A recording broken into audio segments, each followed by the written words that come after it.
The General Assembly will come to order. The Governor is entering the hall of the House. Members and guests will please rise.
The chair recognizes the chair of the committee to escort the governor, the gentleman from Jefferson County, Senator Dush.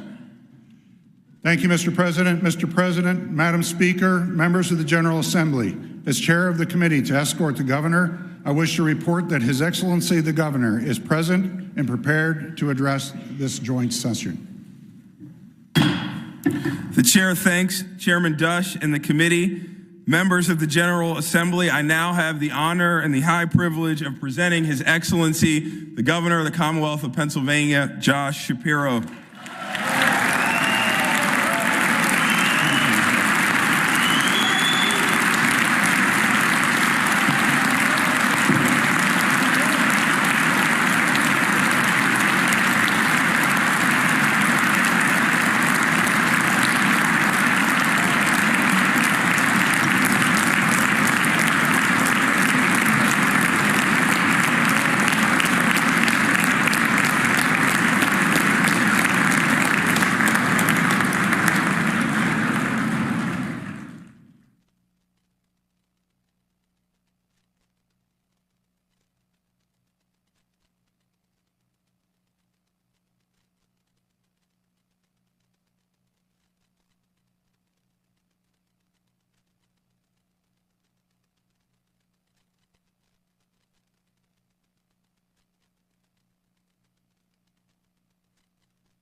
Good morning. Lieutenant Governor Davis, Speaker McClinton, President Pro Tem Ward, Leader Bradford and Leader Pittman, Leader Topper and Leader Costa. Thank you for giving me the honor of addressing another joint session of this General Assembly as your governor. Before I begin, I want to recognize my outstanding cabinet and senior team led by Dana Fritz, who I have the privilege of working alongside every day to move our Commonwealth forward. And I'd like to give a special thanks to the Commonwealth's new Budget Secretary, Zachary Reber, who joins us today. His unique collection of ties only surpassed by the number of vests worn by Russell Redding at the farm show. I'm proud that my dad, Steve, my in-laws, Ellie and John, are here with us today, and I especially want to welcome the love of my life and Pennsylvania's First Lady, Lori. Love you.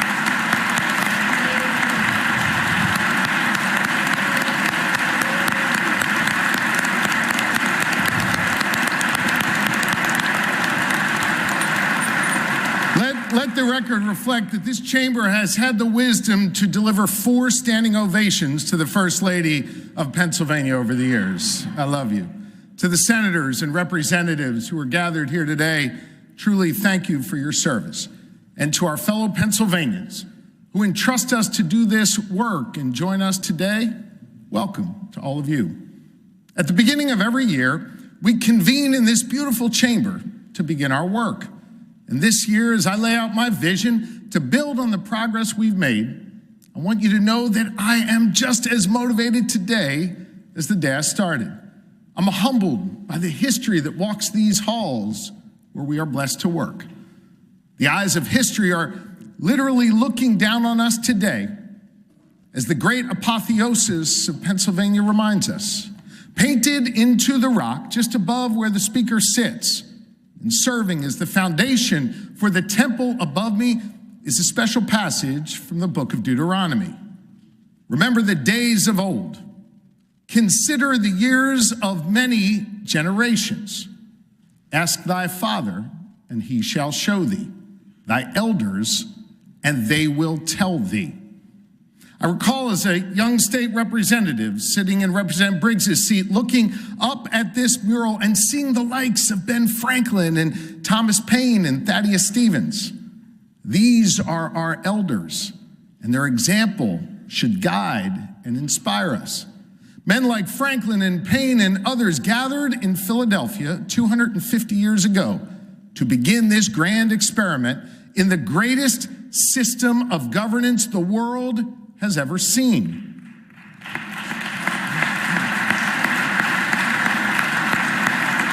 And that work has been passed on from generation to generation. But you see, I'm not just inspired by our history, I'm inspired by the stories I hear from Pennsylvanians each day as we consider the years of many generations yet to come and the Commonwealth we will leave behind for them. These are the people that give us our direction, the people that I listen to, the people for whom I'm hungry to continue to make a difference this year and for many more years to come. Because I know government can be a productive force for good in people's lives. I know because I've seen it over the past 3 years. Our kids are getting a better quality education. Our workers have more opportunity to chart their own course. Our economy is growing and our communities are safer. We've done that work together, and we've done it in a way that shows we respect all people, no matter what you look like, where you come from, who you love or who you pray to or choose not to pray to. We've increased funding for education by nearly 30%. We've expanded VOTEC, CTE, and apprenticeships to open up new pathways of opportunity.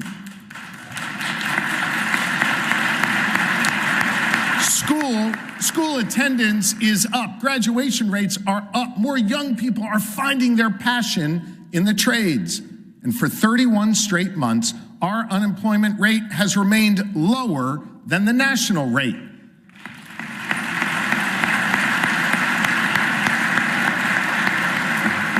It is a point of pride that we have more young farmers under the age of 35 than any other state in the entire country.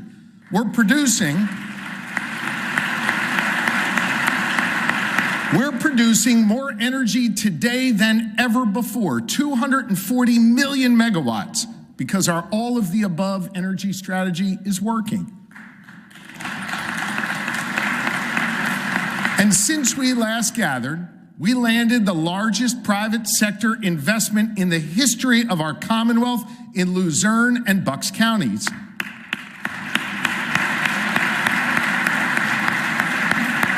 And just last Friday, we won the biggest life sciences deal in Pennsylvania history and the largest economic development deal ever in the Lehigh Valley.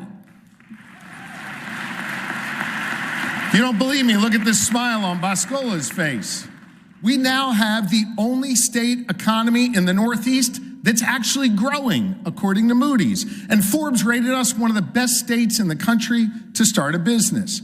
The investments we're making are paying off. Our economy is growing, and in the first 7 months of this fiscal year, we collected $417 million more in revenue than we initially estimated.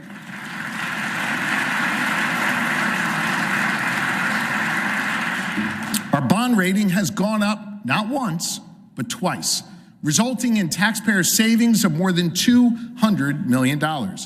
What we're doing together is working. We're solving problems and we're getting stuff done to improve people's lives. And Pennsylvania is on the rise. Here's another problem we're tackling head on together: public safety. Over the last 3 years, we have funded nearly 2,000 more cops on the beat and expanded after-school programs and violence intervention initiatives centered on our communities. As a result, violent crime is down 12% and fatal gun violence is down 42%.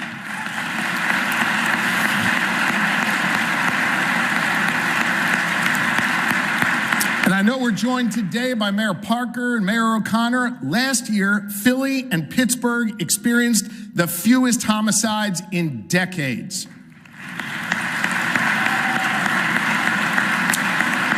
We're doing this by building trust between law enforcement and the communities they serve. I'm the former chief law enforcement officer of this Commonwealth. I know what it takes to make our communities safer. And so does Captain Tom Lennox of the Erie Police Department, who joins us here today. Captain Lennox leads Erie's Police Athletic League, where he helps coach and mentor 1,700 young people from the community. He gets to know these kids and is a real source of inspiration for them. And I'll tell you what, we need more of that in our Commonwealth. So let's continue to work together by funding another 4 classes of PSP troopers and increasing our commitment to violence prevention rooted in our communities.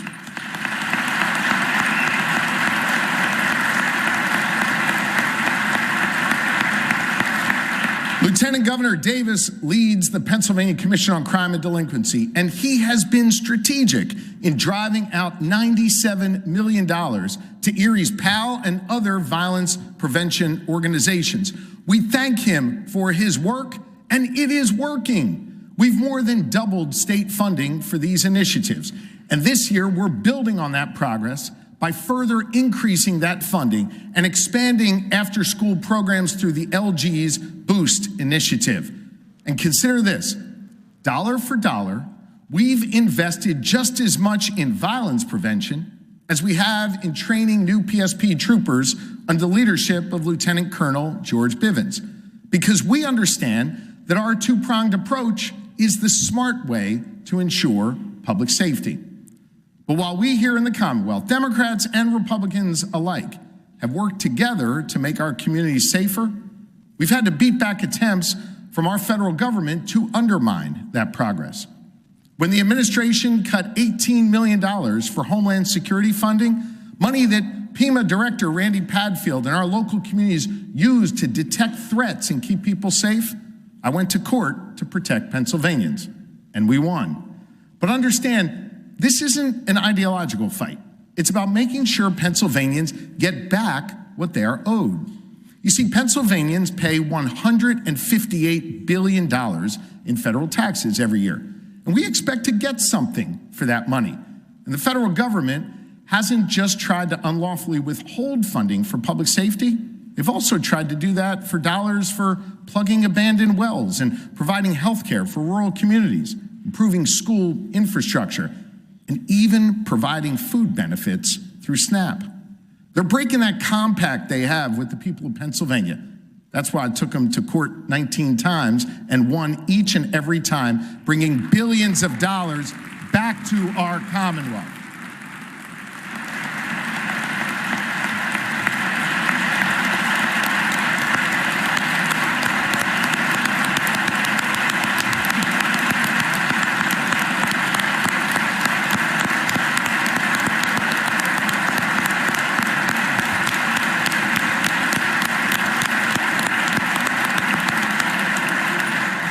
You'd think everybody would clap for bringing billions of dollars to our Commonwealth. Look, I know this is uncomfortable for some of you in this room to hear, but now is a time when we need to stand together for our Commonwealth and be prepared should they try to take away more of what is owed to us. That's why I'm proposing to create a federal response fund seeded with $100 million to help mitigate any future actions or inactions by the federal government that threaten the services that our fellow Pennsylvanians rely on. Remember, we're here today talking about 1/3 of what our state spends, our discretionary budget. But another 40% comes from the federal government. We need to prepare ourselves should they continue to walk away from those commitments. You know, I sit on the Council of Governors, a group of 10 governors, 5 Democrats and 5 Republicans. In fact, I was appointed by President Trump. In our conversations, the federal government has made clear they want to shift the cost burden for emergency preparedness to the states, which is why our state fund is so needed right now. In addition, I believe we have to keep investing in our first responders. These guys and their teams literally dive into frozen lakes, and they run into burning buildings to keep us safe. I've borne witness to that. Today, we're joined by one of those heroes, Lieutenant Jeremy Wormkessel of the Allentown Fire Department.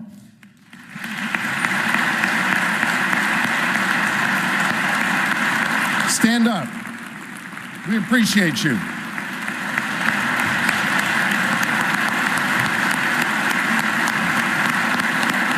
Thank you.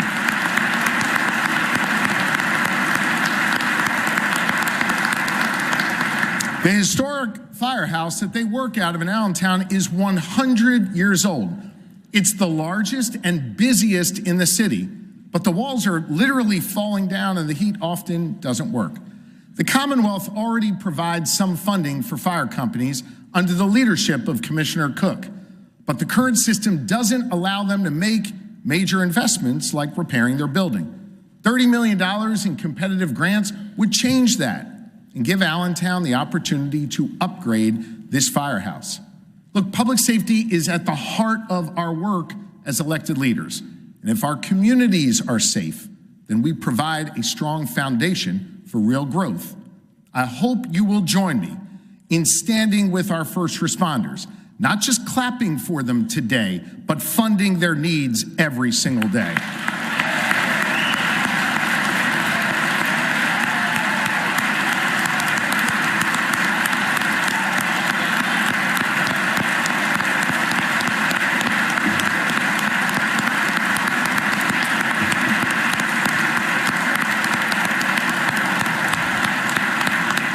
Lieutenant, it seems like we got a majority, so we'll be good here.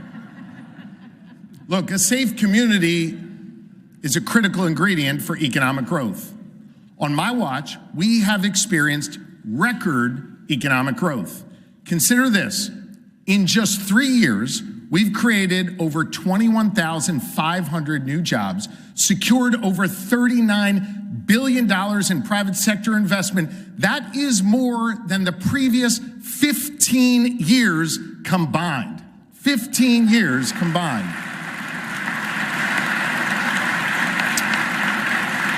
You remember when I said a moment ago, we've collected $417 million more in revenue than we projected? Well, this is a big reason why. On Friday, I was in the Lehigh Valley where Eli Lilly, the most valuable pharmaceutical company in the world, announced they are investing $3.5 billion with a B to build a state-of-the-art manufacturing hub and create nearly 3,000 new jobs. We couldn't even compete for that kind of deal a few years ago, but now we're winning them because we have a plan, we have the resources to back it up, and we are moving with real speed. This is a testament to all of us coming together and prioritizing economic development under the extraordinary leadership of Secretary Rick Seiger. Thank you. And we are seeing results all across our Commonwealth. In Lancaster County, where Eurofins is creating the largest biomedical testing laboratory in the world. In Erie County, where Colton and Zach Troyer, fourth-generation potato farmers, are developing a new brand of organic potato products and creating 50 local manufacturing jobs. And in Beaver County, where Mitsubishi Electric Power Products is building a factory and creating 200 new jobs to help manufacture critical components that go into power plants and industrial sites. And you know what? We won that Mitsubishi deal over friggin' Ohio.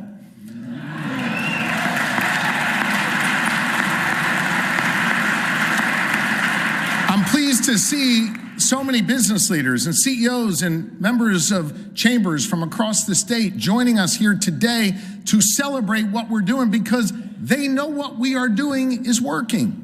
They know we're focused on targeted investments in our small businesses, our main streets, our downtown centers, our rural communities, and our suburban office parks.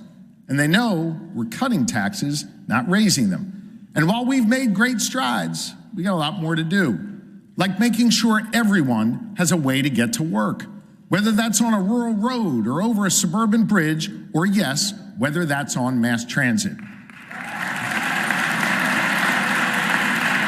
Yep.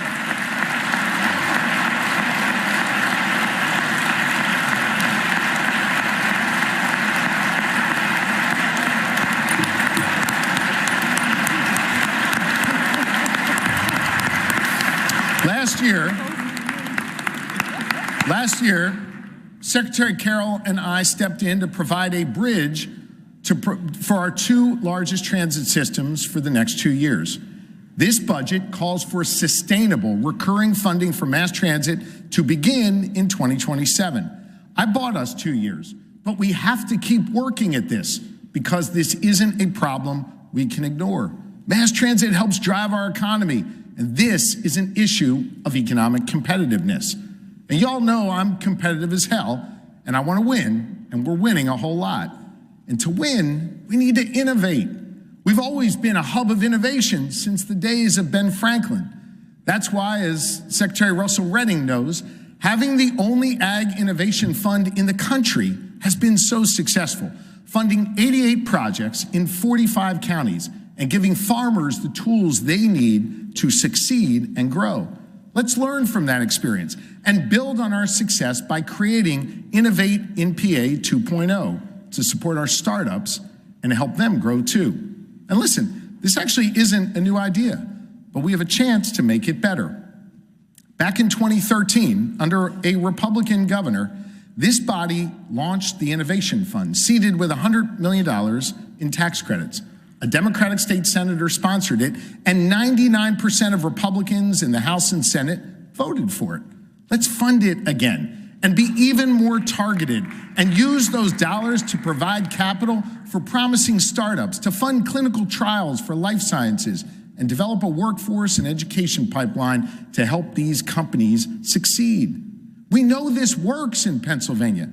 Jake Lucerian received $10,000 in seed funding from our Commonwealth for Gecko Robotics and turned it into a billion-dollar company based in Pittsburgh with hundreds of employees. I've been there, it's incredible. Our support for Gilson Snow, another place I've been, helped them become one of the hottest snowboard manufacturers in the United States. To be clear, I went to the factory, I didn't snowboard. And they provided a new market for Pennsylvania hardwoods. We know the need is there and the seed capital can help. Pennsylvanians are innovators, and we've got to believe in that potential, and we've got to invest in it. And when it comes to innovation, no sector of our country's economy is growing faster than data centers and artificial intelligence. The United States is locked in a battle for AI supremacy against China. And look, I don't know about you, but I'd much rather the future be controlled by the United States of America and not communist China.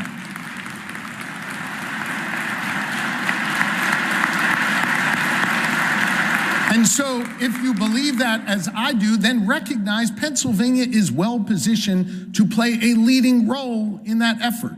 We're the second largest energy producer in the entire country. We have leading researchers in AI and machine learning at Penn State and CMU, Penn, and elsewhere. We have the talent, and we're already investing in the workforce needed to build, maintain, and operate these facilities. And under my administration, we are delivering the speed and certainty in our permitting process that these massive projects require, thanks to the work of Ben Kirshner and the Office of Transformation and Opportunity.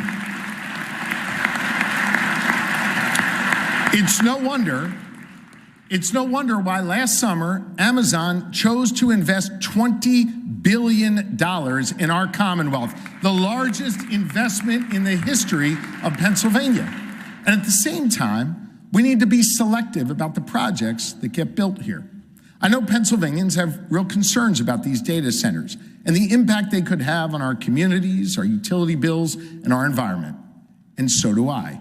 So today, I'm announcing GRID, the Governor's Responsible Infrastructure Development Standards, developed by my administration in consultation with the community to hold data center developers accountable to strict standards if they want our full support. Let me explain. First, developers must commit to bringing their own power generation or paying entirely for the new generation they'll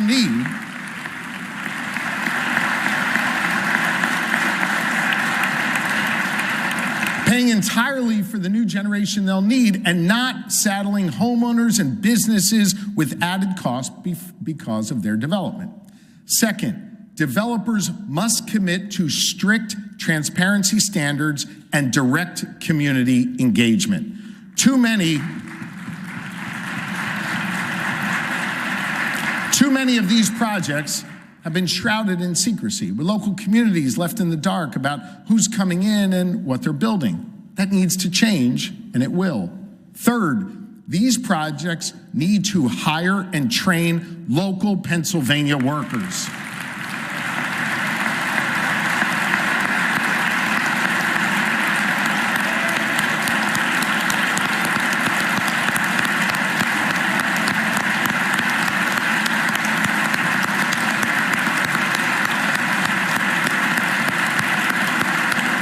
And to do that, they need to enter into community benefit agreements that fund important local priorities and support the towns that host them. And fourth, they must commit to the highest standards of environmental protection, especially water conservation.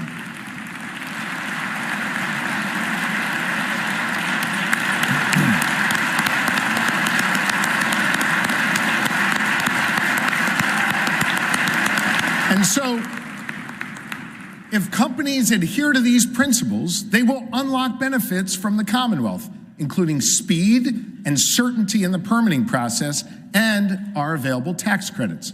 I know everyone in this room wants to see our economy grow and create more jobs and more opportunity. But I also recognize this is uncharted territory.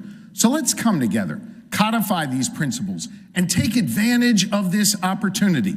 We can play a leading role in winning the battle for AI supremacy, but we have to do it in a way that puts the good people of Pennsylvania first. These tools and these data centers that they enable are really, really powerful. They've made their way into businesses, hospitals. They've also made their way into the hands of our children. Today, new technologies are allowing students to be creative, build worlds, explore their own power to innovate and problem solve. Lori and I have seen that with our own 4 children. We want to encourage them to do that, but we've also got to ensure that they are safe and they are protected, because these new technologies also present a host of new risks. Here's just one example. Hear me on this. AI companion bots are proliferating all across the internet. If you're a parent, you've certainly seen this. You can go on the App Store right now and download one, complete with a bot that will have a full conversation with you. For kids who are lonely or having a hard time, it can feel easier to turn to one of these apps for advice than to a real-life friend or parent or teacher. 30% of teens report using an AI chatbot every single day. But this space is entirely unregulated, and there are no protections. You can find bots that will tell you that they're real people. Some, and I've seen this with my own eyes, will tell you they're real doctors and give out medical advice. We have even discovered bots that say they are licensed to practice medicine in the Commonwealth of Pennsylvania. That's dangerous, and I would argue that is illegal. And so I've directed the Departments of State and Health, the Pennsylvania State Police, and my Office of General Counsel and the leadership of Jen Selber to explore all legal options to hold the developers of these apps accountable.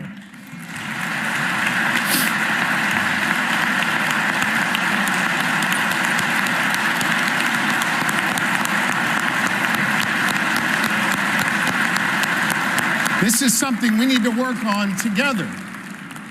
But it's not just our kids, these chatbots and the companies behind them. They're preying on our seniors and those who are most vulnerable and even encouraging them to engage in self-harm. While my administration will take action to protect our kids and seniors and other vulnerable members of our society, I believe we need to put real safeguards in place. So I'm asking all of you to come together in a bipartisan manner to put common sense protections in place. Here's a few things I think we should do right away.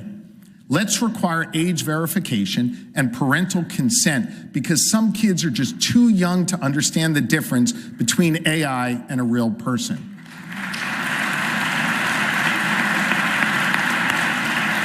Let's require these companies to detect when children mention self-harm or violence against others and immediately direct them to appropriate authorities. Let's force these companies to periodically remind users that there's not another human being on the other side of the screen. And let's prohibit AI chatbots from producing sexually explicit or violent content featuring kids.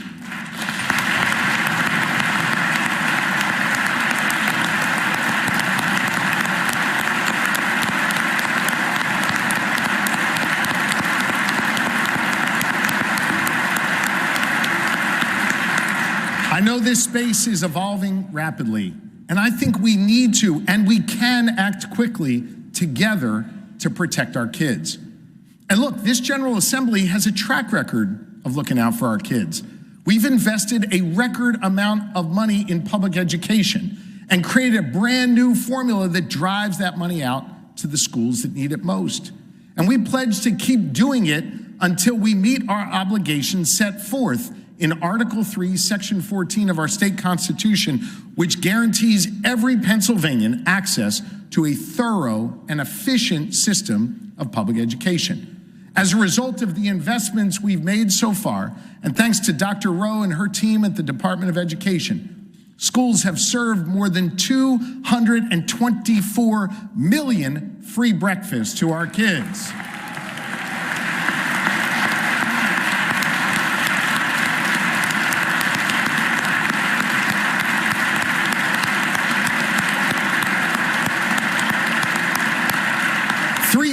More students are enrolled in career and technical education courses. The number of new teacher certifications is increasing after more than a decade of decline. Regular attendance and graduation rates are up, and Consumer Affairs now ranks us as one of the top states for quality public education in the entire country. This budget proposal builds on that progress. It again increases our investment in basic education and in special education. At a time when there are people attacking those with special needs, we are investing in them, we are respecting them, and we are believing in their full potential here in Pennsylvania.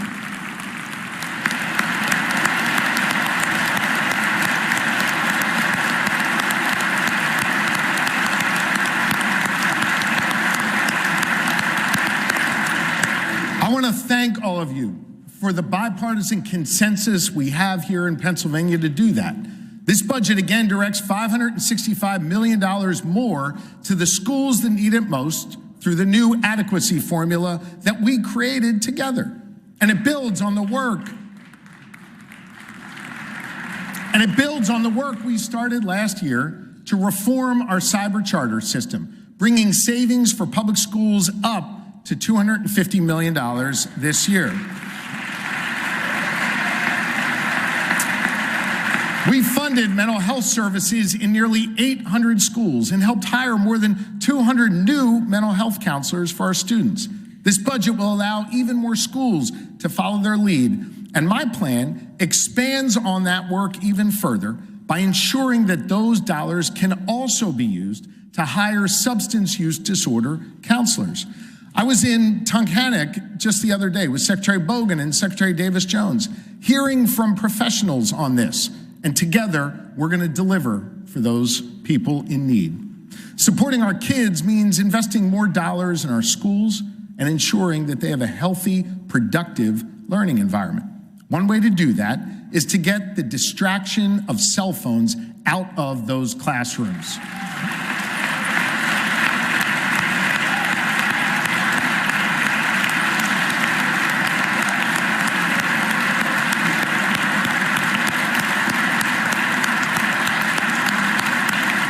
Man, if applause could vote, we'd have this whole thing done already. I'm calling on the members of the General Assembly to put a bill on my desk to ban cell phones while kids are in school.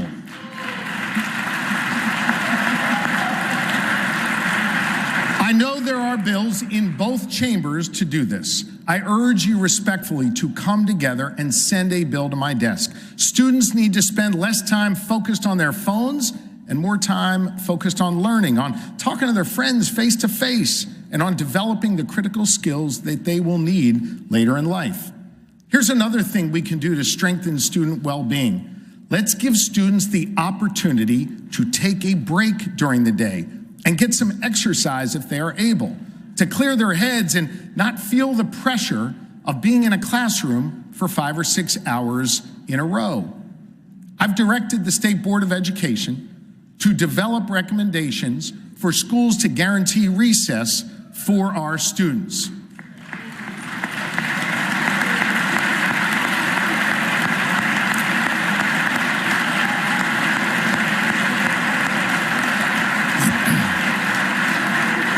You know, I made a promise 3 years ago to put 2 parents on the State Board of Education. And we have done just that. Trey Haddock and Kathy Cristiano join us here today. Thank you for your important work. Thank you for finding ways to bring recess into our classroom, and thank you for bringing a parent's perspective to our State Board of Education. Recess to me isn't just an extra block on the schedule. I would argue it's as critical as learning math and science and English. It's fundamental to kids' growth and their ability to interact with one another, to play together, and to learn to settle disputes. I've heard about the need for recess from teachers, but more importantly, from students who are asking for ways to develop these life skills. Let's get it done together. These are foundational skills, no matter which path they choose to go after high school. For those who choose to go to college, we came together to make the first significant progress on higher education in 30 years. We should be proud of that work. Together, we created the Commonwealth's first ever State Board of Higher Education, and that board is developing a strategic plan for higher education in our Commonwealth. We also created the Performance-Based Funding Council, which established a new formula to deliver new funding to Pitt and Penn State and Temple. That formula drives more dollars out to the universities based on things like how many of their students graduate, how many degrees they grant for in-demand careers, how many transfer students they accept from community colleges. We've got this important tool in place. We established the metrics, and now it's time to fund it. We need to invest in higher education to grow our workforce. But as you've heard me say, college isn't the only path to success. Some Pennsylvanians will find success by joining the military. Some will serve right here in our Commonwealth.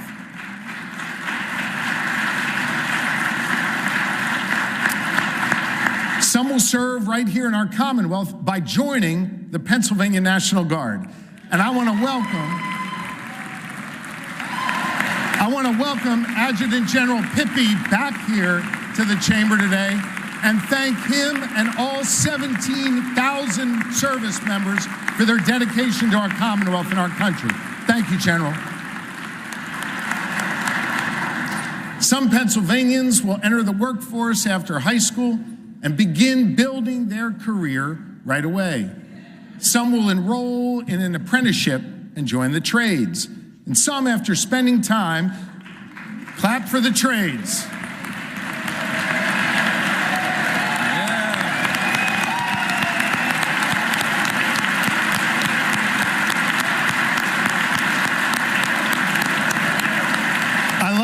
I love that our favorite plumber senator led the clapping for the trades. Thank you, Senator Kane.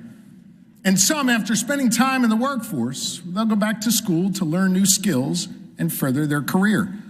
We together have shown that we respect all paths to success, and we've invested in each of them. We increased our investment in VOTEC, CTE, and apprenticeship programs by 50% compared to the day I took office.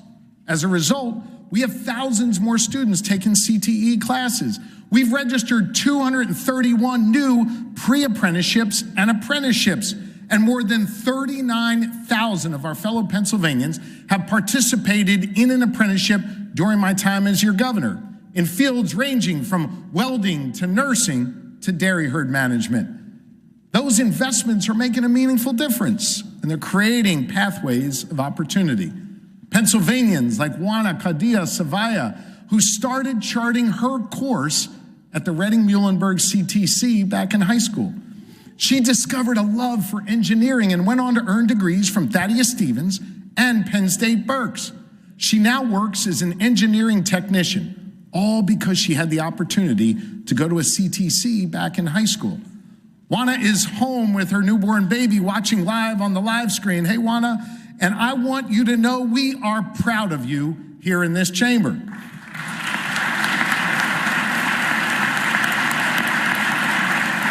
Look, I want to help more Pennsylvanians chart their own course, just like Juana did, because there's still more demand for these classes. More and more students see themselves working alongside great electricians like Rob Baer and other members of the skilled trades.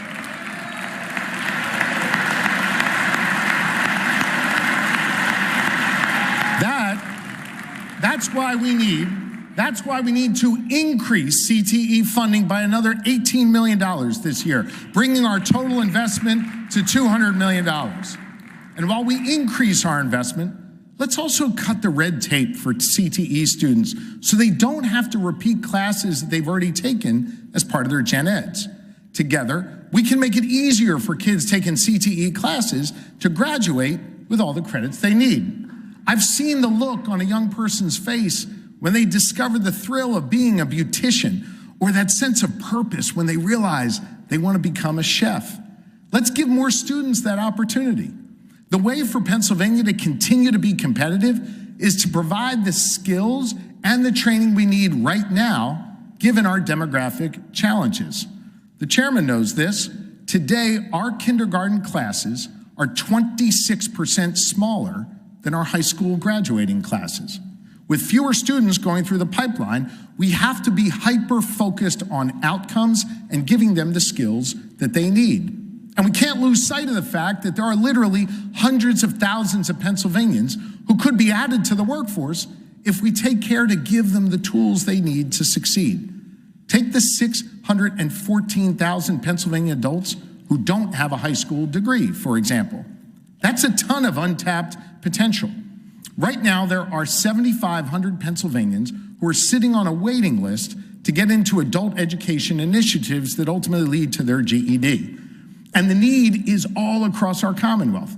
In fact, in Luzerne County Community College alone, there are 700 people on that wait list. There are Pennsylvanians who want to advance their careers but need help developing the reading, writing, and math skills that most jobs require. We can provide that help by investing just $2.5 million. We can get them off the wait list and get them into our workforce. Let's do that together.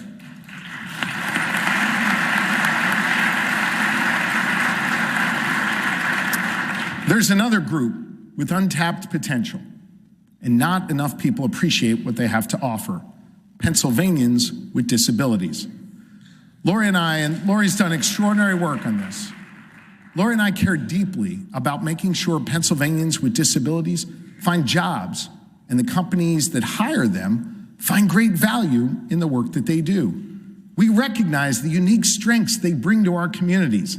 That's why we've taken care to support 76,000 workers with disabilities through our Office of Vocational Rehabilitation under the wonderful leadership of Secretary Walker.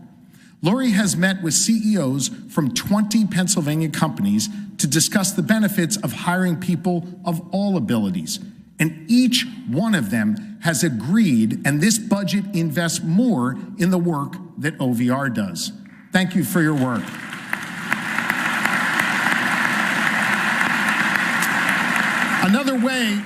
Another way we can grow our workforce is by making sure people have the basic necessities of life. Think about it. It's almost impossible to hold down a job if you're worried about where you're going to sleep that night or where your next meal is going to come from. That's where our Investments in Health initiative comes in. For the last 3 years, led by Secretary Arkush, we've been working with our federal partners on an initiative to ensure those basic needs are met. We won their approval to use federal Medicaid dollars for this pilot program. Even Dr. Oz expressed his support for our initiative. Our pilot has the potential to save our Commonwealth millions of dollars. And the best part is, the upfront cost is very, very little. In fact, for less than $3 million, we'll be able to access more than double that in federal funding and potentially save millions of dollars and expand our workforce. Dr. Arkush, thank you for your leadership in this space.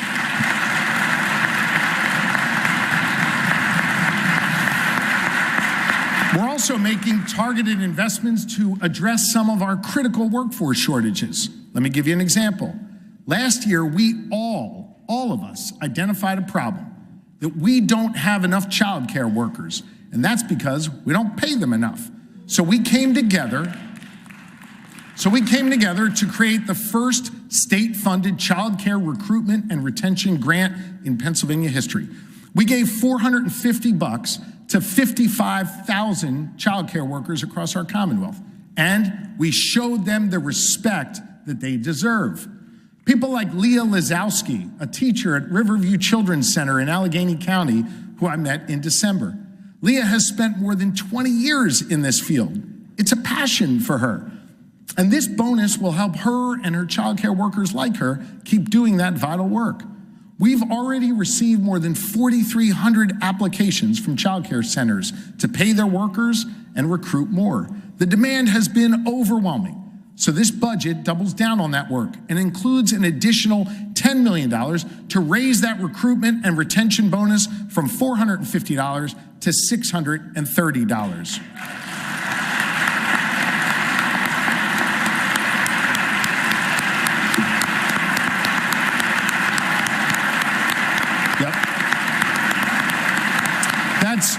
That's more money in the pockets of our childcare workers and more available childcare for Pennsylvania families. It's a win-win. And as our kids get older, the need for well-trained, high-quality professionals, it doesn't end. We also need more early childhood educators and pre-K teachers, these kind and gentle souls who want to get our kids started on the right path, but who have been paid too little for too long. This budget delivers for them. And as our kids enter the K-12 system, we will ensure that there are more well-trained teachers there to meet them. 3 years ago, we came together in a bipartisan manner to create the student teacher stipend. Because look, if you're working full-time as part of your training to become a teacher, you should get paid for that. In our first year, we invested in 2,000 aspiring educators. People like Haley Sill, who join us here today. She's a teacher who I literally ran into at Susquehanna Township High School, who got, clap for Haley, there you go. Stand up, Haley.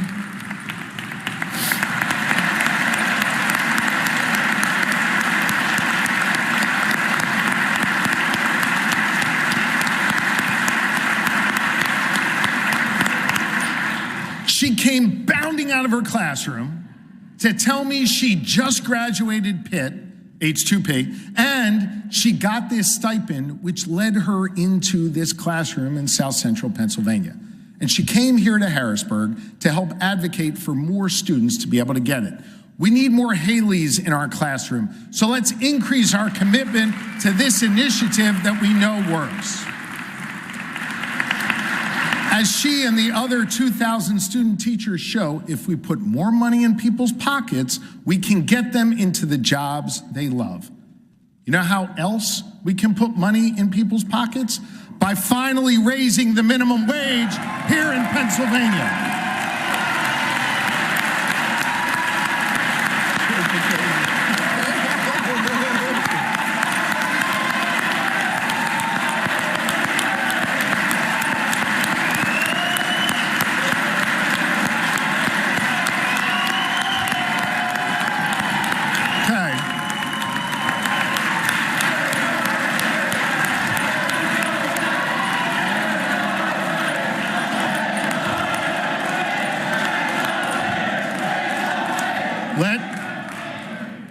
Let the record reflect, I just noted that 25 senators stood up to clap for that. 25 senators did.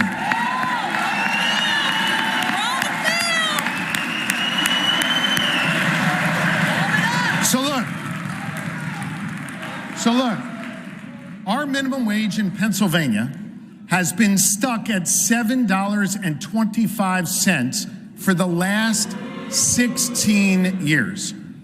In that time, every single one of our neighboring states has raised the wage for their workers. 4 of our 6 neighbors are at $15 an hour or more. Ohio is on their way to $15. Hell, even West Virginia is ahead of us. The House of Representatives, under the leadership of Leader Bradford and Speaker McClinton, has passed legislation to increase our minimum wage twice. And each time,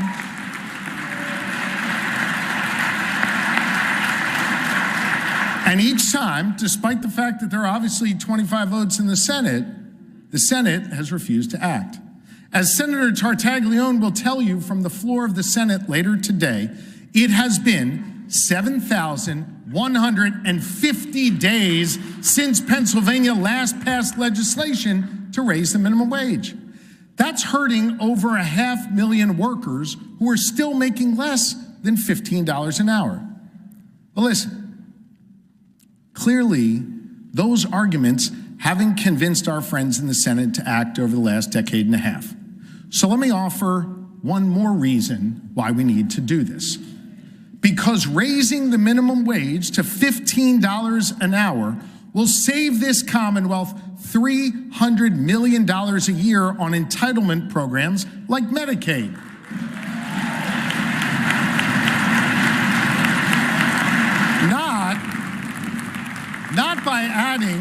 Not by adding arbitrary and cumbersome requirements that push people who still need help off the rolls, but by literally raising the wages of nearly 61,000 people who currently rely on Medicaid and make less than $15 an hour. So we can put more money in their pockets so they don't need Medicaid anymore. So listen, if you aren't going to do this because it's the right thing to do, or because it would let more families put food on the table for their kids, then do it because it's going to save us $300 million, shrink our entitlement budget by growing our workforce and putting more money back in workers' pockets. I am calling on the General Assembly to stop delaying and put a minimum wage bill on my desk, and I will sign it.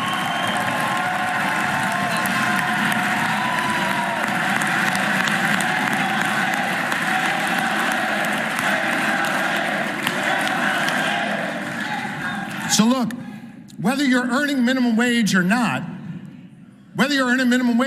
we see too many arbitrary barriers for people who are trying to get into our workforce.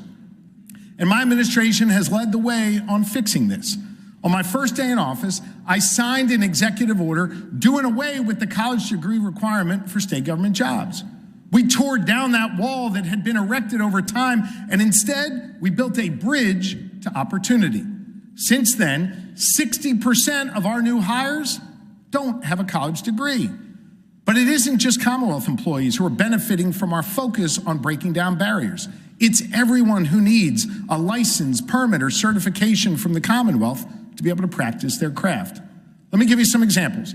The Department of State, under Secretary Schmidt's outstanding leadership, oversees 29 licensing boards that confer 170 different licenses. When I took office, the processing time for many of these licenses was too damn slow. It took 25 days for a nurse to get their license 3 years ago. Today, it takes just 6 days. For pharmacists, hold your applause for Secretary Schmidt. We got some good ones here. For pharmacists, the wait was 26 days. Now it takes just 1 day. New barbers used to wait 12 days to get their license. Now they get that license the same day they apply for it. Think about it. I talked to my barber who cuts 12 heads a day. At $20 a pop, 12 days of waiting cost him $2,880. This is money back in Pennsylvanians' pockets. But there's still too much red tape getting in the way. For example, a barber in New Jersey needs to complete 900 hours of training to get their license. But if they want to get their license here in Pennsylvania, state law requires them to complete 1,250 hours of training. A pharmacist in Maryland needs to complete 1,000 hours, but for that same position here in the Commonwealth, our regulations require 1,500 hours. We've actually put ourselves at a competitive disadvantage by incentivizing workers to go practice in another state. So let's work together, as we have on permitting reform, to get rid of arbitrary licensing requirements and make it harder for qualified people to get on the job.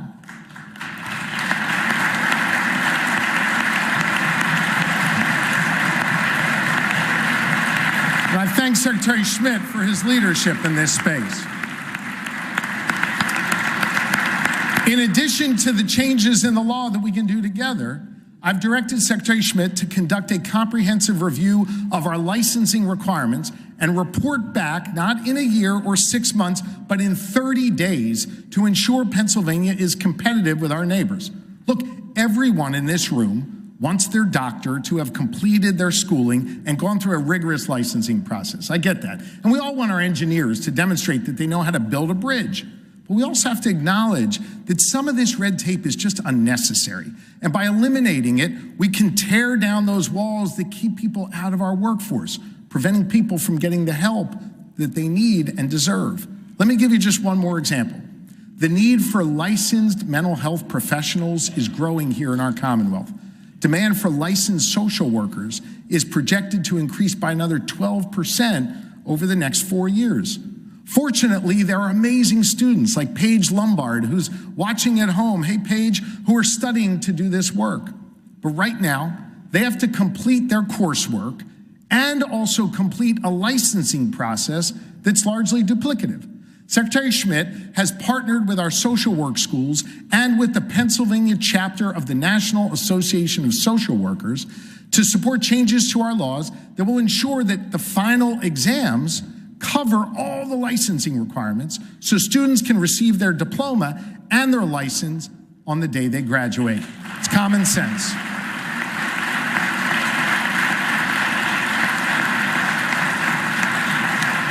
We need more of these critical professionals, and if you pass this reform, hear me on this, it will make Pennsylvania's process to license social workers the fastest in the country. Let's get it done. We all know that that need is real, because when people call our 988 call centers, when they're struggling, they need to be connected to these licensed professionals. Last year, 988 handled more than 145,000 calls from Pennsylvanians who are looking for help. This budget recognizes that and provides dedicated state funding for 988 for the first time ever. It also supports our walk-in crisis centers, the places that people often go to handle our most difficult cases. All of this builds on the investment that we've made together in county mental health services, recognizing that they're on the front lines of doing this work. This work is bipartisan, so let's keep it going, because there's more we need to do to protect Pennsylvanians, especially our kids. Over the last 8 months, under the able leadership of Secretary Arkush, she and her team have been busy at work, meeting with a number of members in this room about how we can improve our child welfare system to keep our kids safe. Our system is supposed to be a place someone can turn to when they see something wrong. But right now, it's overburdened. And it's not set up to offer services to families who actually just need a little bit of extra help. Let me explain. There are many parents who are doing everything in their power to care for their kids, but then they get caught up in the system because they don't have enough money to put food on the table for the kids. They're working hard, they just can't make ends meet. To me, that parent is not the same as the one who purposefully and intentionally withholds food from a child. That's abuse. And those two parents shouldn't be treated the same way. But unfortunately, that's what's happening right now in our child welfare system. We've got to do more to help folks who are trying to be good parents and not let them get caught up in the system. I know that this is a priority for many members in this chamber on both sides of the aisle, which is why it receives increased funding in my budget. Let's make this the year where we work together to enhance Childline, update the Child Protective Services Act, and provide real help to those parents who are just trying their best.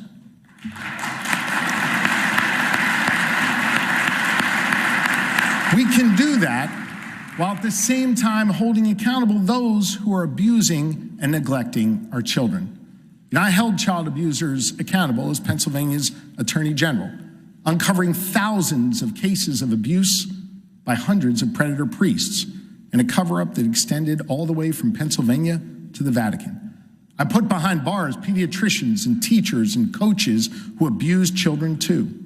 And every year since then, I have urged you to open up a civil window to give survivors a chance at real accountability.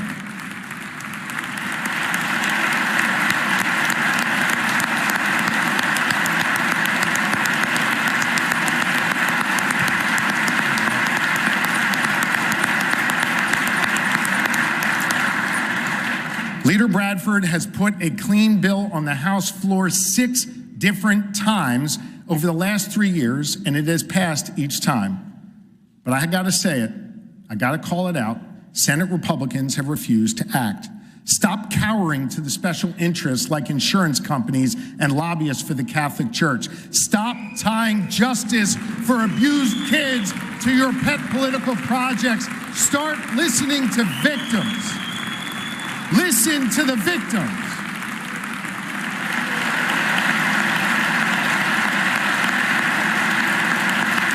It is shameful that this has gotten done in 30 other states who have followed our grand jury report's lead, but it has failed to pass here in our Commonwealth. So pass statute of limitations reform this year. Give survivors of sexual abuse the chance to confront their abusers in court.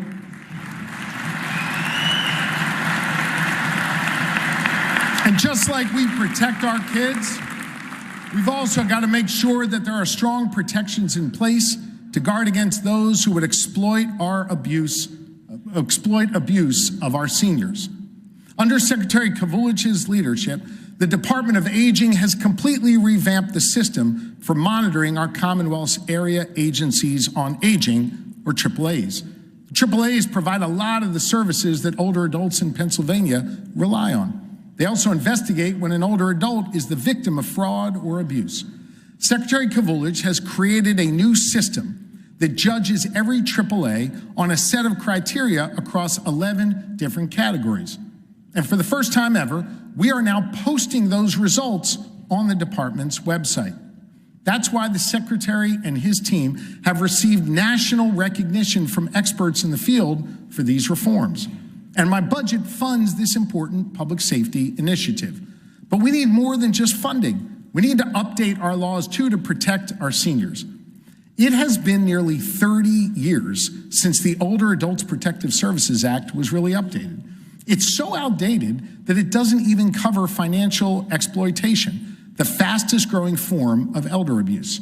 Reverend Keith Marsh and his wife Deb, who join us here today, unfortunately experienced this. In 2024, criminals impersonating employees at their bank stole more than $850,000 from them. Those are entire life savings. And despite sudden transfers from their bank account, none of the actual employees at their bank flagged the transactions for suspected fraud.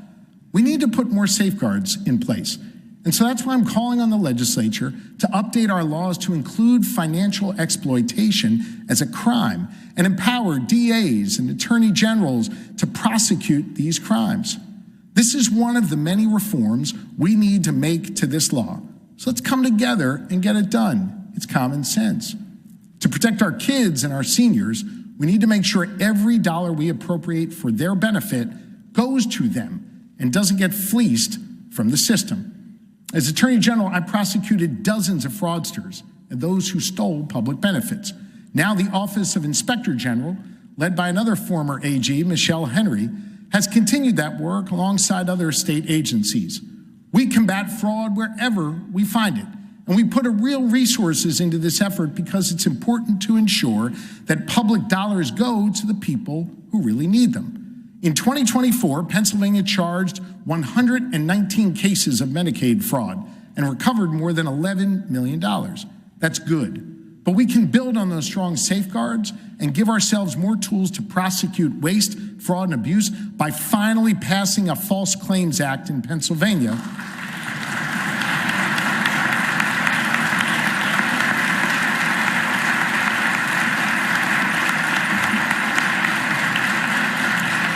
A False Claims Act allows us to collect additional damages and recoup more state dollars that would otherwise be lost to fraud. I know there is bipartisan support for this because I've literally stood with lawmakers of both parties advocating for a state False Claims Act. Let's finally get that done. Not only are we working to get more money back for our Commonwealth, we have been successful in putting more money back in people's pockets. I know Pennsylvanians are feeling the pinch of rising costs, from the tariffs imposed on our farmers to costs passed on to consumers as a result of congressional inaction on health care. Nearly 500,000 Pennsylvanians are seeing their health insurance premiums double this year because Congress failed to act. Of that, get this, of that 500,000, over 85,000 Pennsylvanians have already dropped health insurance in just the first 4 weeks of this year because of those cost increases. And the communities that are getting hit the hardest are rural counties in Pennsylvania. Look, I hear it every day. Trips to the grocery store cost more. Our utility bills go up. And for so many, the American dream of owning a home no longer feels possible. That's why here in Pennsylvania, we have come together to cut taxes 7 times since I took office. 7 times. We've put money back in the pockets of seniors, small businesses, families with childcare costs, and working Pennsylvanians just struggling to get by. Last year, we came together to advance the first new initiative in 54 years to address poverty and to help working families. Madam Speaker insisted on this. And together, we created the Working Pennsylvanians Tax Credit. And this year,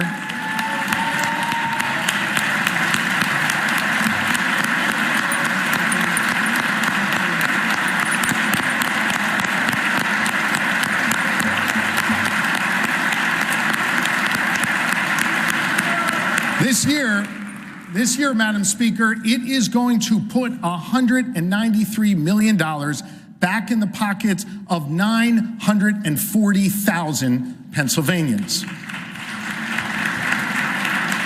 So my budget doesn't raise taxes. In fact, it continues to cut taxes, and it doesn't require a broad-based tax increase today tomorrow, or at any point in the next 5 years. Listen, I know how this works. I know some of you are going to try and score political points by saying it does, but just by saying it doesn't make it true. What this budget does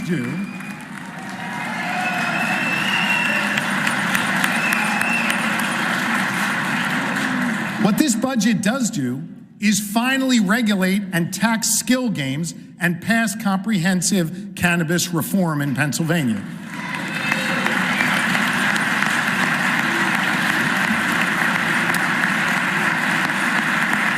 District attorneys from across the Commonwealth are calling on us to regulate skill games and finally provide law enforcement with clear guidance. We're putting our communities at risk and losing out on billions of dollars in revenue by doing nothing on both. Everyone knows we need to get this done. So let's come together and finally get it over the finish line. We need to cut costs and we need to be more competitive. And one of the best ways to do that is by reducing the cost of energy for Pennsylvanians. One of our challenges is that our regional grid operator, PJM, has moved too slow to generate more power. 2 years ago, I sued PJM when I found out that they planned to jack up rates to the highest they've ever been. And as a result of our lawsuit, we capped the price PJM can charge and save consumers in the 13 PJM states, including Pennsylvania, over $18 billion so far. Last month, I led a bipartisan group of governors to the White House, where we signed a statement of principles calling on PJM to speed up the connection of new energy sources and extend that price cap for another 2 years, which will save 67 million Americans an additional $27 billion.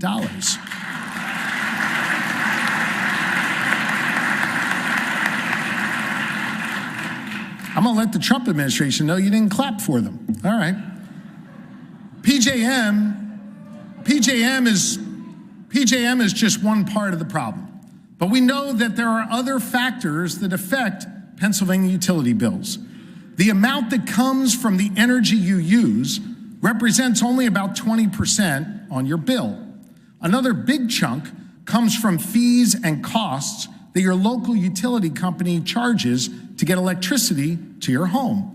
Our utility companies in Pennsylvania, well, they make billions of dollars every year, while at the same time, they've increased the cost for consumers with too little public accountability or transparency. That's going to change. So last month, I called the 4 largest electric utility companies in Pennsylvania into my office, and I pushed them to do their part to help control rising costs for Pennsylvanians. I made clear that if they were unwilling to act, the Public Utility Commission would step in and force them. Following that conversation, PECO, Duquesne Light, First Energy, and PPL, all of whom join us here today, have agreed to take 4 important initial steps to rein in costs starting today. First, they will end the so-called black box settlements and agree to set prices transparently so Pennsylvanians will know exactly how much money they are earning and how utility dollars are being spent. Second, they will work with my administration and with the General Assembly to enact common sense reforms that will ban deceptive contracts by retail providers, which could save Pennsylvanians hundreds of millions of dollars. Third, they agreed to eliminate junk fees that they charge low-income Pennsylvanians to have their service reconnected, something that literally can be done with the press of a button at the utilities control center.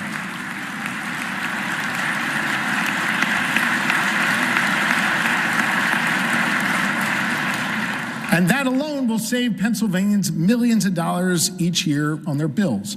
And fourth, they will work with both chambers to extend and expand Chapter 14 protections for low-income and vulnerable Pennsylvanians all across our Commonwealth.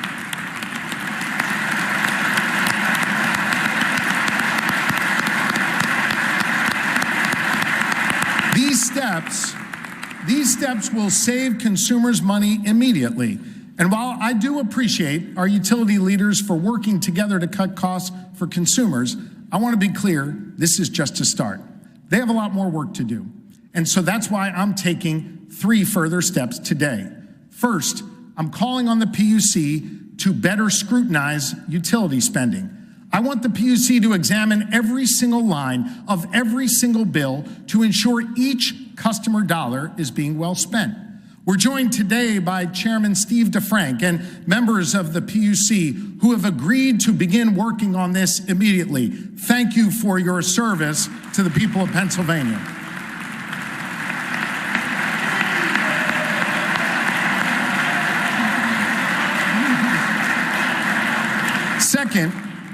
Second, I've created a new watchdog within my administration, a special counsel for energy affordability, tasked with closely examining utility rate requests and taking legal action to stop utility companies from jacking up their rates and costing you more. And third,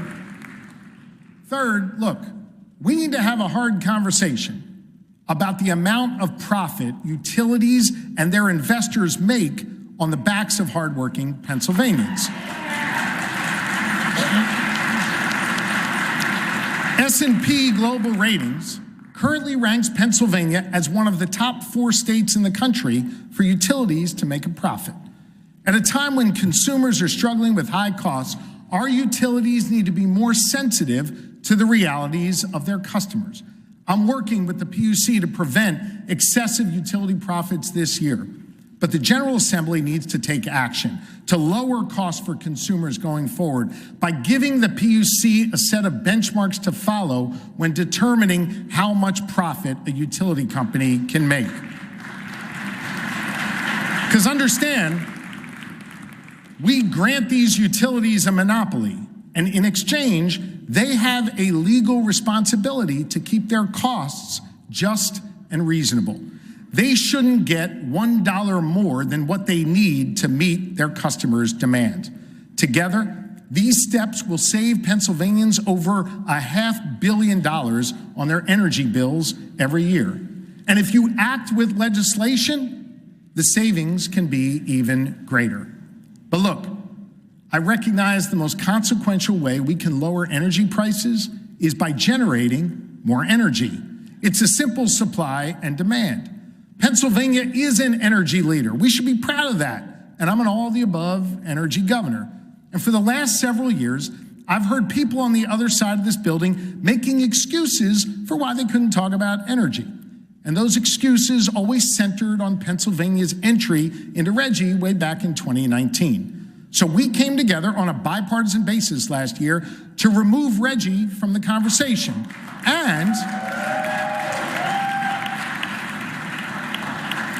And we also came together on a bipartisan basis to remove your excuse for not moving forward on energy plans.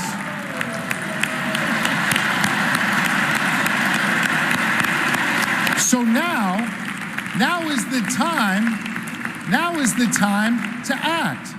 I've put forward my lightning plan, a comprehensive plan to build more energy generation here in the Commonwealth, reform our permitting and siting laws, and diversify our energy sector to generate more renewables.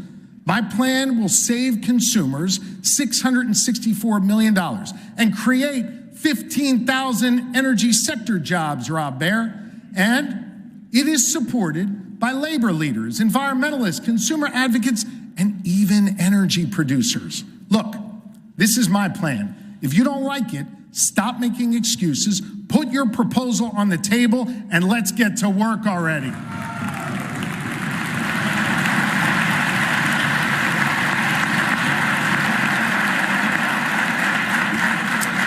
Pennsylvanians can't afford another delay from Harrisburg.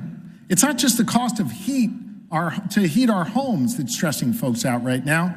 Housing prices are too high as well. A lot of people are worried about whether they can afford a house at all. Home prices and rents are rising faster than wages. Over half of all homes in Pennsylvania are more than 50 years old, making them more expensive to repair. And if we don't take action now, we'll be short 185,000 homes by 2035. The mayor knows this. That's why today I am proposing bold new steps to reform our zoning laws, build more housing, and protect renters and homeowners. Like energy, one of the most effective ways we can lower costs is by simply building more housing. That starts at the local level, where zoning laws and ordinances vary across all 2,560 of our municipalities.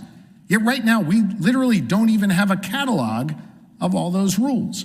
We need to make one so that we can help local governments understand what works best to build more affordable housing.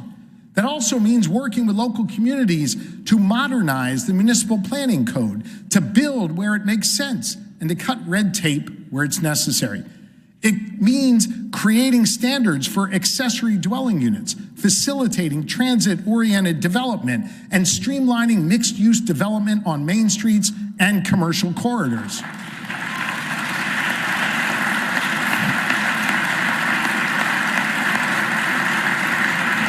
It also means building on our successes after doubling the amount of money available for FAIR. It also means making a major investment in building new housing. And to do that, my budget creates a new $1 billion critical infrastructure fund.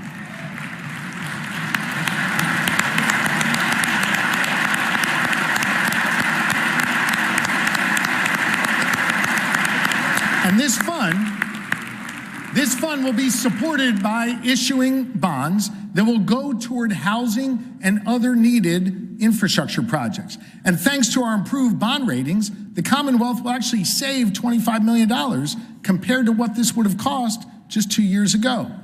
Rather than tinker with this, let's go big on housing and let's make a real impact.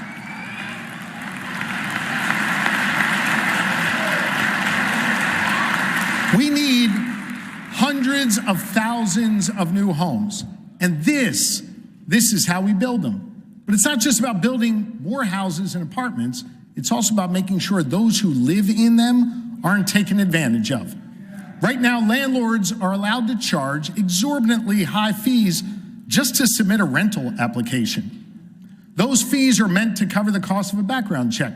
But too oftentimes, landlords are charging 2, 3, 4 times the cost.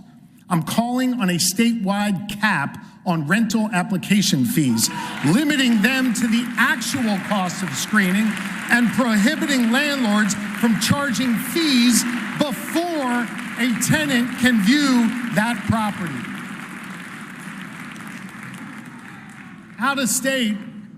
Out-of-state private investors, well, they're also raising housing costs. Christine Zimmer, who lives in Berks County and joins us here today, she knows this firsthand. Christine and her husband, Joe, who passed away last year, they downsized in 2019 in order to move closer to their grandkids. They bought in a manufactured home community, a community where they own the home, but the company owns the land that it sits on and charges them rent for it. That's how the trouble started. The fee Christine pays to that company has nearly doubled since she moved in 6 years ago, creating a huge financial burden. This has become far too common across these kinds of communities, and there are 56,000 of these households across Pennsylvania, people living on land that more and more is being bought up by private equity. I'm asking you to pass legislation limiting annual lot rent increases for manufactured home communities to protect grandmoms like Christine from predatory private equity. Thank you for being here, Christine. Thank you.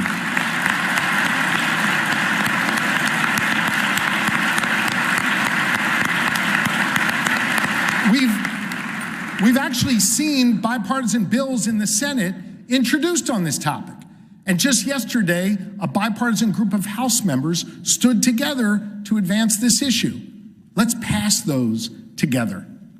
Together. That's the operative word here.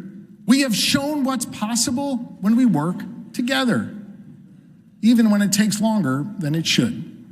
We all recognize it took too long last year, and that had real impacts on Pennsylvanians. But we learned some valuable lessons through that process. We learned that we all need to be at the table, and that we all need to be at the table sooner. When we all sat together, majority and minority, we made real progress. In that spirit, I've invited the leaders of all 4 caucuses to my office tomorrow to begin this process in earnest. And I appreciate the fact that they've all accepted this invitation. Thank you. But despite the extended process, all of us agree we made real progress last year. Progress that unlocks 2 of the most powerful forces in our society, hope and optimism. And that's what we're beginning to see more of. You can feel it on our farms and in our skyscrapers, along our main streets and in our classrooms. At a time when dysfunction and chaos reigns elsewhere, Pennsylvania is showing we can be a model for steady progress when we come together, treat others with respect, and find ways to extend a helping hand to our neighbors. When William Penn arrived on the banks of the Delaware River in what is now Chester, Pennsylvania in 1682, aboard a ship named Welcome, he set out to create a place that would be an example to the nations. A place that would be open to all people with free elections, free expression, and the freedom to worship as you wish as central tenets of our new home. I know all that feels at risk right now, to not only many in this chamber, but to millions of Pennsylvanians. At a time when it feels like others' values are changing, ours remain the same. While some are attacking our citizens based on what they look like, where they come from, who they love, or who they pray to, we are demonstrating respect for all. As other states raise taxes, we're operating with a healthy surplus and cutting them. When others put in place policies to make costs rise, we ease the burden. At a time when people from different parties can't find ways to work together elsewhere, we know we have to get around the table here to make progress. So let's come together and make smart investments in schools and safety and economic development. Let's cut costs and cut taxes. Let's protect our fundamental freedoms, and let's continue our rise. And so, under the watchful eyes of our elders, learning from those Pennsylvanians who came before us and taking inspiration from their example, let's go forward with a sense of common purpose to build on our progress and to continue to get stuff done. Thank you. God bless you. And may God watch over the men and women of the Pennsylvania National Guard. Thank you very much.